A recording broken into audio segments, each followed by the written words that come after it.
Je vais continuer dans ce sujet de la naissance du Seigneur Jésus. On est vraiment j'allais dire à la date, même si ce n'est pas la date, c'est la date à laquelle on le célèbre. Dans Luc, toujours, dans Luc, chapitre 1er, verset 26. Alors, le 6e mois, donc, parce que ça fait référence à... L'ange Gabriel était venu 6 mois avant chez Zacharie et Anne, peut-être plus que 6 mois avant d'ailleurs, et Élisabeth. Et c'est Gabriel qui était venu et qui avait annoncé le fait que Élisabeth aurait un enfant, et il lui avait annoncé la naissance de Jean le Baptiseur. Et 6 mois avant, Jean le Baptiseur avait été conçu. Et le 6e mois, donc le 6e mois après la conception de Jean le Baptiseur, le 6e mois, l'ange Gabriel fut envoyé par Dieu dans une ville de Galilée appelée Nazareth, chez une vierge fiancée à un homme de la famille de David, appelé Joseph. Le nom de la vierge était Marie. L'ange entra chez elle et dit : « Je te salue, toi à qui une grâce a été faite. Le Seigneur est avec toi, tu es bénie parmi les femmes. » Troublée par cette parole, Marie se demandait ce que pouvait signifier une telle salutation. L'ange lui dit : « N'aie pas peur, Marie, car tu as trouvé grâce auprès de Dieu. Voici que tu seras enceinte, tu mettras au monde un fils, tu lui donneras le nom de Jésus. Il sera grand et sera appelé Fils du Très-Haut. Et le Seigneur Dieu lui donnera le trône de David, son ancêtre. Il régnera sur la famille de Jacob éternellement, éternellement. Son règne n'aura pas de fin. » Marie dit à l'ange : « Mais comment cela se fera-t-il, puisque je n'ai pas de relation avec un homme ?» L'ange lui répondit : « Le Saint-Esprit viendra sur toi, et la puissance du Très-Haut te couvrira de son ombre. C'est pourquoi le saint enfant qui naîtra sera appelé Fils de Dieu. Voici qu'Élisabeth, ta parente, elle aussi est devenue enceinte d'un fils dans sa vieillesse. Celle que l'on appelait la stérile est dans son 6e mois. En effet, rien n'est impossible à Dieu.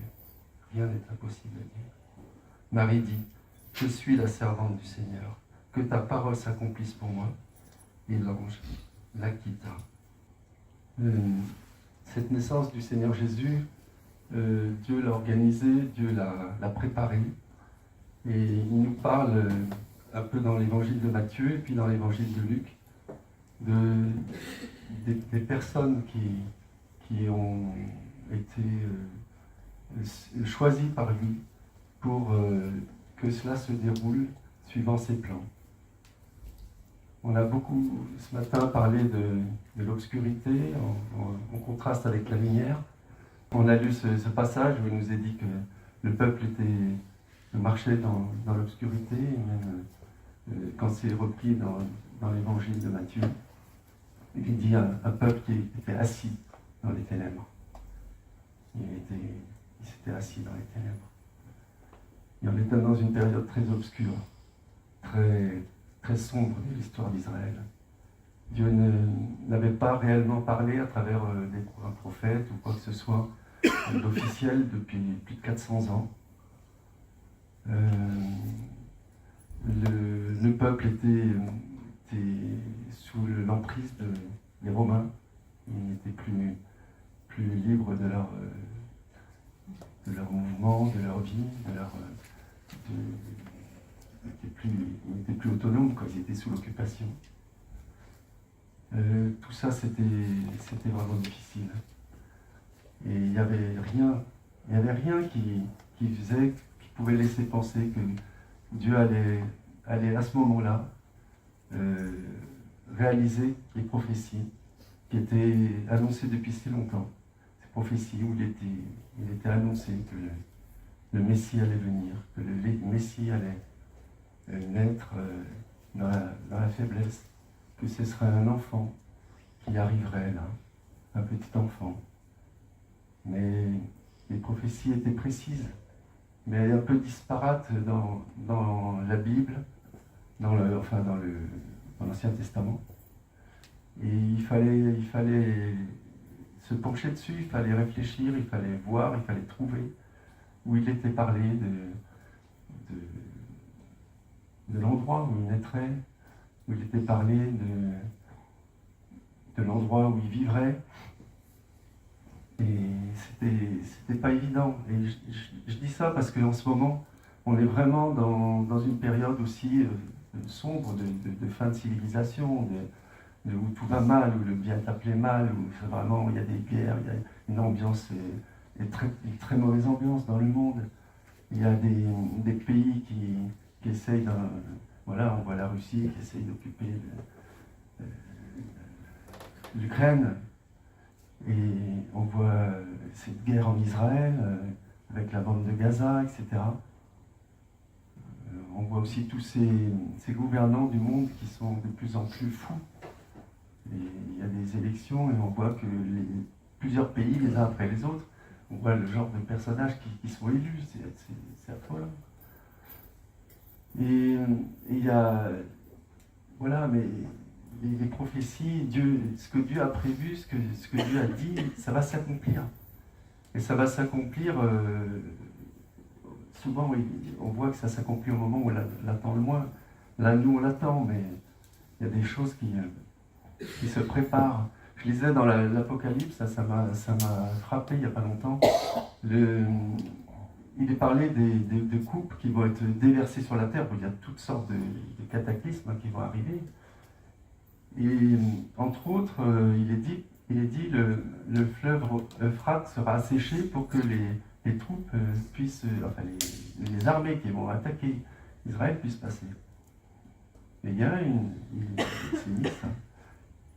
Et puis quand on va sur Internet ou autre, on voit un petit, vous tapez Euphrate par exemple. Quel est le principal problème quand on tape Euphrate? C'est, oula, on a peur, il est en train de s'assécher et on a peur de ça. Il y a des articles, il y a des reportages qui sont faits là-dessus. Et vous voyez, les choses se mettent en place. Ça, c'est un exemple, voilà, mais il y en a tellement d'autres. Et les choses vont arriver. Et ce que Dieu a prévu arrive. Et là, vraiment, on voit comment ça se met en place. Ça se met en place. Il y a l'ange Gabriel donc, qui va voir Zacharie, qui lui dit qu'ils sont âgés, sa femme n'a jamais eu d'enfant, vous allez avoir un enfant, ça va être celui qui va préparer la venue du Seigneur, la venue du Sauveur. Et ça se fait, personne ne le voit, c'est toujours dans l'obscurité, personne ne le sait, personne ne le voit. On voit simplement qu'il ressort du temple, c'est là que l'ange lui a annoncé voilà, qu'ils auraient un fils, qu'ils prépareraient la venue du Messie. Et quand il ressort, qu'est-ce qui est visible? Qu'ont vu les personnes qui l'ont vu ressortir? Ben, il ne pouvait plus parler, il était devenu muet. Il n'a rien pu dire de ce qu'il avait vécu, de ce que Dieu lui avait dit. Donc voilà, rien de spécial, quoi.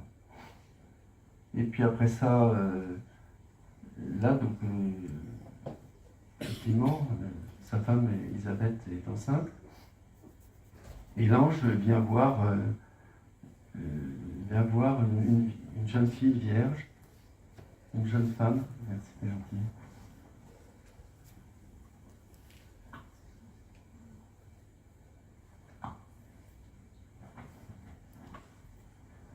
Que personne n'aurait désigné, auquel personne n'aurait pensé pour porter le Fils de Dieu. Elle était pauvre, elle était dans un village pauvre, dans un village rejeté. Patrick a lu ce matin un verset dans Ésaïe 9, on peut le relire, vous allez voir. Ésaïe 9. Au verset 23, « Toutefois les ténèbres ne régneront pas toujours sur la terre. Il y a maintenant des angoisses. Si les temps passés ont couvert de mépris le territoire de Zabulon et de Nephtali, Les temps à venir couvriront de gloire la région voisine de la mer, la région située de l'autre côté du Jourdain, la Galilée à la population étrangère. On décompte un peu cette précision. Et quand on regarde la carte des tribus, où se trouvent Zabulon et Nephtali? Exactement là où il y a Nazareth. Et Nazareth, c'est-à-dire, c'est beaucoup plus loin, mais je veux dire, Nazareth se trouve exactement à la jonction de ces deux territoires. Les territoires voilà, de fils de Jacob, qui ne sont pas tellement ni connus, ni dont il n'est pas beaucoup parlé. Et puis, justement, c'est en relation avec les ténèbres. Ils sont dans les ténèbres, ils sont loin, il y a une population étrangère. La Galilée, c'était une région méprisée, c'était quelque chose, c'était pas un endroit où on se disait, ben, Dieu va l'éclairer, Dieu va la bénir, cette région. Eh bien, si, l'ange, il va dans une ville de Galilée appelée Nazareth. Il va là. Et là, il nous est bien dit que les temps à venir couvriront de gloire cette région. Région méprisée, région délaissée. Voilà comment Dieu se révèle, comment Dieu agit. Pas du tout là où on penserait. Et donc l'ange Gabriel, en plus, il donne son nom, il vient, c'est l'ange, c'est un ange qui est certainement très haut placé parmi les anges dans le ciel. Il en est parlé 3 fois. Il en est parlé, bon, déjà, il est venu voir Zacharie, quelque temps avant. Et puis, il en est parlé, il était venu voir Daniel.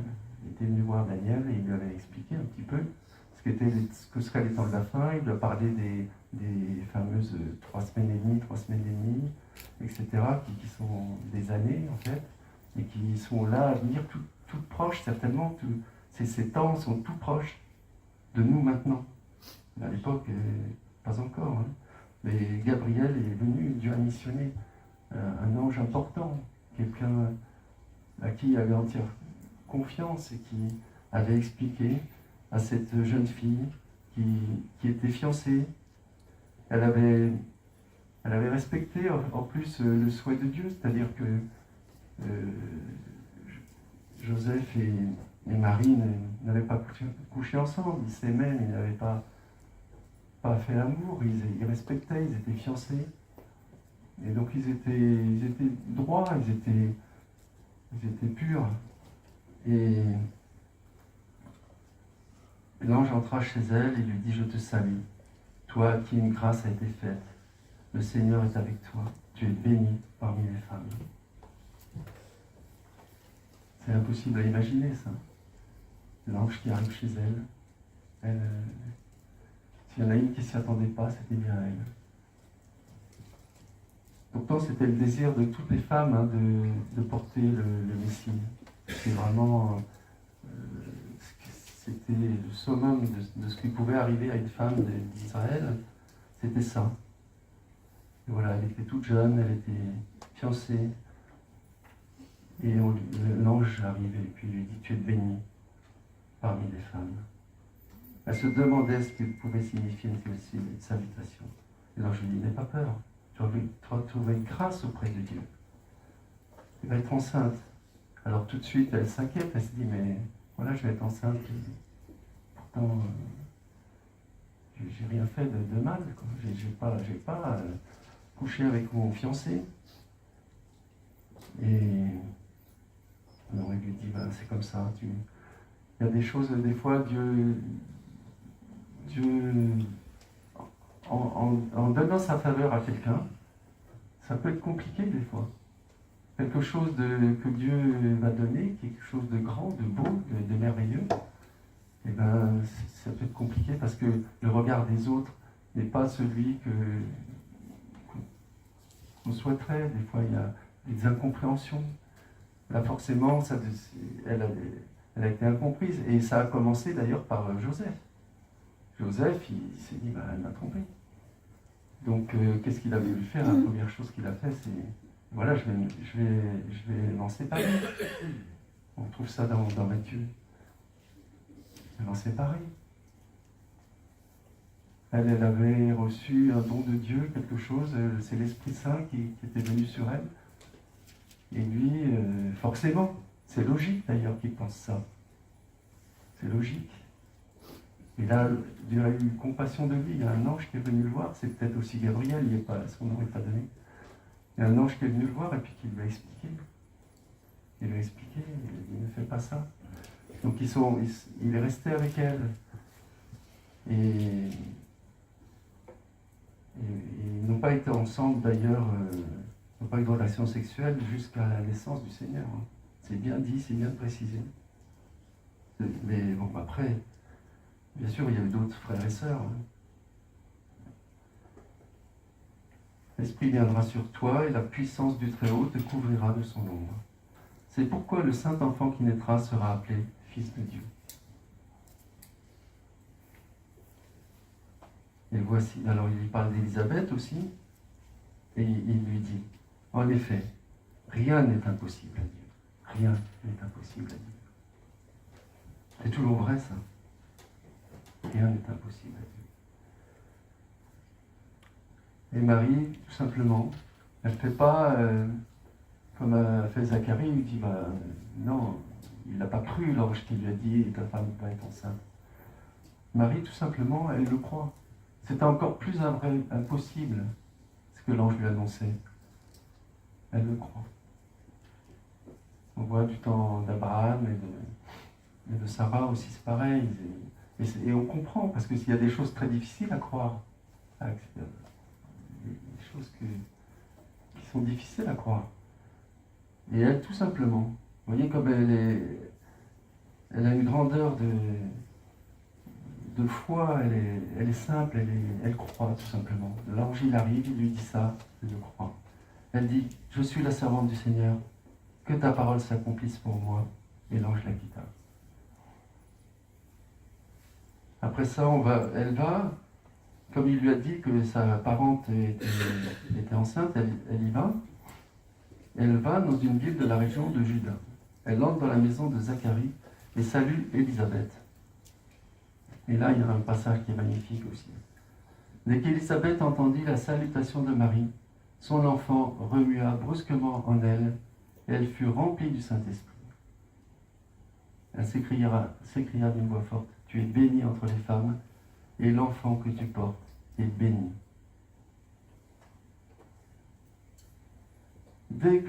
Un peu plus loin, dès que j'ai entendu ta salutation, l'enfant a tressailli de joie en moi. L'enfant a tressailli de joie en moi. L'enfant qui était à 6 mois dans le ventre de sa maman, rien que le fait que Marie vienne saluer Élisabeth, il a tressailli de joie, il a vu déjà cet enfant de Dieu dans le sein de Marie. Il a tressailli de joie. Alors il y a vraiment, après il y a tout le cantique de Marie, mon âme célèbre la grandeur du Seigneur, et mon esprit se réjouit en Dieu mon Sauveur, parce qu'il a porté le regard sur son humble servante.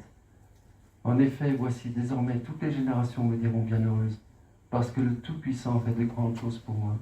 Son nom est saint, sa bonté s'étend de génération en génération sur ceux qui le craignent. Il a agi avec la force de son bras, il a dispersé ceux qui avaient dans le cœur des pensées orgueilleuses, il a renversé les puissants de leur trône et il a élevé les humbles.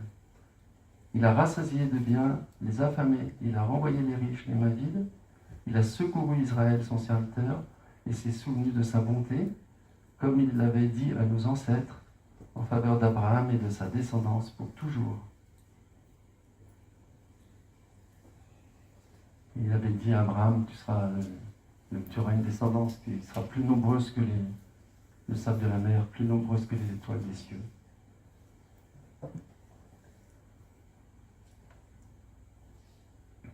Après, il y a la naissance de Jean-Baptiste, après il y a le recensement, donc c'est ce qui fait aussi que les prophéties se sont accomplies. Jésus devait naître à Bethléem, parce c'est dit ça dans Michée, je crois, que Bethléem, tu es une petite nation, tu es une petite ville, mais tu seras grande par le fait que Jésus, que le Messie naîtra à Bethléem. C'était la ville de David, hein. C'est David qui était né à Bethléem aussi. Et le Seigneur est fils de David par le côté humain, et fils de David, en même temps que fils de Dieu. Parce que donc aussi bien Joseph que Marie descendent de David. C'était annoncé ça aussi, et ça s'est réalisé.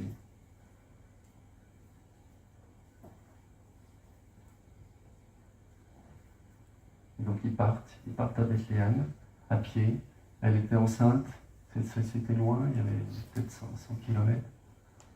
Ils ont fait tout le trajet, certainement ils n'avaient pas beaucoup de moyens, c'était dur comme voyage, ça se faisait à pied.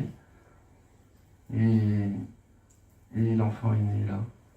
Alors on a lu ce qui s'est passé par rapport au berger, et l'ange qui est venu parler aux bergers, les bergers qui ont vu cette multitude de l'armée céleste qui louait Dieu.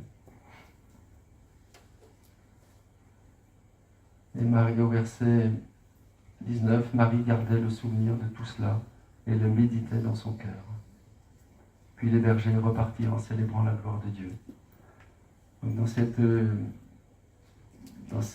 naissance de Jésus, on a vu que c'est des personnes qui sont pas connues, personne n'était important, les personnes n'étaient connues dans le peuple de ceux qui sont concernés. Et les bergers, c'est pareil. Les bergers, ils étaient dans leur champ, ils n'avaient rien demandé, ils n'attendaient rien. Et la gloire de Dieu est venue sur eux et les a réjouis. Ils étaient heureux, ils étaient tout joyeux. Si on va dans Matthieu, on voit aussi que Dieu a travaillé très loin. Ça peut nous parler aussi des nations. Il y a eu les mages qui ont vu l'étoile et qui sont venus d'Orient, qui ont fait des kilomètres et des kilomètres pour venir et qui sont arrivés jusqu'en Israël en apportant des cadeaux, en apportant des choses précieuses. On ne sait pas quand ils sont arrivés, ils ne sont pas arrivés à ce moment-là exactement. Ils sont arrivés probablement un peu plus tard. Et ce que je voulais lire aussi, alors un peu plus loin, Jésus, alors au bout de 8 jours, ils ont, les parents du Seigneur, enfin les parents officiels, nous on sait que le Père c'est Dieu, hein. Quand je dis les parents, on se comprend. Et ils vont pour circoncire l'enfant, et ils vont à Jérusalem. Et là, il y a Siméon, dont on a lu aussi quelque chose, qui attendait la consolation d'Israël. Il prit le Seigneur dans ses bras, bénit Dieu et dit, « Maintenant, Seigneur, tu laisses ton serviteur s'en aller en paix, conformément à ta promesse, car mes yeux ont vu ton salut, salut que tu as préparé devant tous les peuples, lumière pour éclairer les nations, et gloire d'Israël, ton peuple. » Siméon, il attendait le Messie. Qui d'autre attendait le Messie?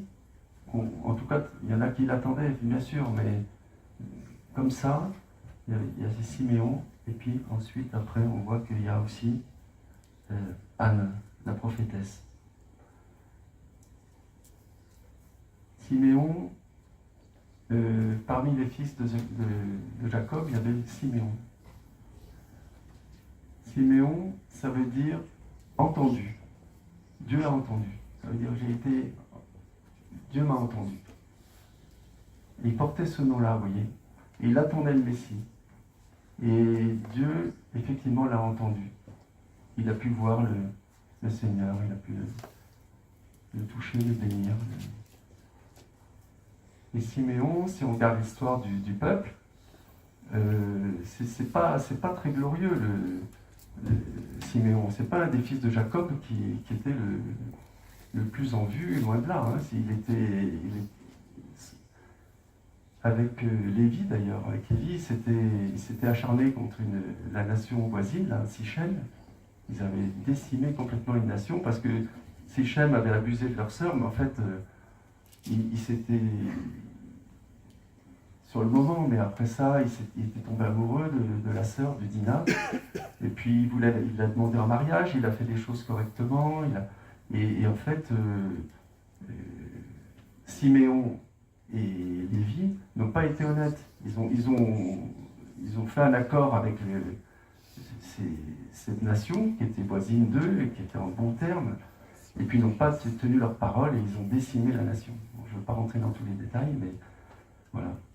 Et donc, d'ailleurs, quand ils ont distribué les régions d'Israël entre les tribus, les Lévites, ils ont eu une région au sud de Juda, dans le désert, des villes et du coup, ils n'arrivaient pas à survivre dans ces villes, et ils se sont mélangés à Juda. Il n'y avait plus de tribus, il n'y avait plus d'espace qui correspondait à la tribu de Siméon. Et du temps du Seigneur, les Siméons, enfin les descendants de Siméon, ils étaient au milieu de Juda. Et d'ailleurs, Lévi non plus, suite à ça, n'avait pas eu non plus d'héritage. Mais Lévi a eu d'autres bénédictions parce qu'il s'est repenti. Là. Et au contraire, ils sont devenus tous sacrificateurs. C'est tous des descendants de Lévi, les sacrificateurs. Voilà, donc Siméon, tout ça pour dire, le Seigneur, qu'est-ce qu'il a pris? Il a pris quelqu'un qui peut-être venait de cette tribu de Siméon, puisqu'il s'appelle Siméon. Mais en tout cas, qui nous y fait penser, en disant, ben voilà, je l'ai rejetée. Elle n'est même pas citée dans les bénédictions, je crois que c'est en Deutéronome. À la fin de Deutéronome, il y a Moïse qui bénit toutes les tribus. Et il y a 12 tribus, mais il n'y a pas Siméon, comme par hasard. C'est étonnant, ça. Il n'est pas dans les tribus qui reçoivent la bénédiction de Moïse. Et elle a un peu disparu. Et puis, il nous est dit aussi qu'ensuite, il y a une prophétesse, Anne, fille de Phanuel de la tribu d'Azer. Elle était d'un âge très avancé, elle n'avait vécu que 7 ans avec son mari, après son mariage. Restée veuve et âgée de 84 ans, elle ne quittait pas le temple. Elle servait Dieu nuit et jour dans le jeûne et dans la prière. Elle servait Dieu nuit et jour dans le jeûne et dans la prière. Arrivée elle aussi à la même heure, elle disait publiquement sa reconnaissance envers Dieu et parlait de Jésus à tous ceux qui attendaient la délivrance à Jérusalem. Et Azer, si on regarde ce que ça veut dire bonheur. Et c'est aussi un des fils de Jacob, et la tribu d'Azer, elle est tout au nord d'Israël, au-dessus de Zabulon et Nephtali, vers la mer. Pareil, une tribu dont il n'est presque pas parlé, et voilà. Dieu a écouté, bonheur. Tout ça, ça se fait en dehors du monde, en dehors de l'éclairage. Ça se fait discrètement. Mais Dieu permet tout ça. Dieu permet que son fils soit quand même honoré. Il a été honoré par des bergers, il a été honoré par Siméon, il a été honoré par Anne. Et puis aussi par Jean-Baptiste, alors qu'il n'était même pas né. Vraiment, Dieu n'agit pas comme nous. Dieu agit différemment. Dieu agit de façon surprenante toujours. De façon surprenante. Et il va pas, vous voyez, choisir des rois, des gens importants, des gens bien en vue. Tous les pharisiens qui étaient censés être proches de Dieu, il n'y en a pas. Il n'y en a pas. Là. Voilà, donc c'est un petit peu ça que j'avais sur le cœur, et ça enveloppe un peu les passages qu'on a lus.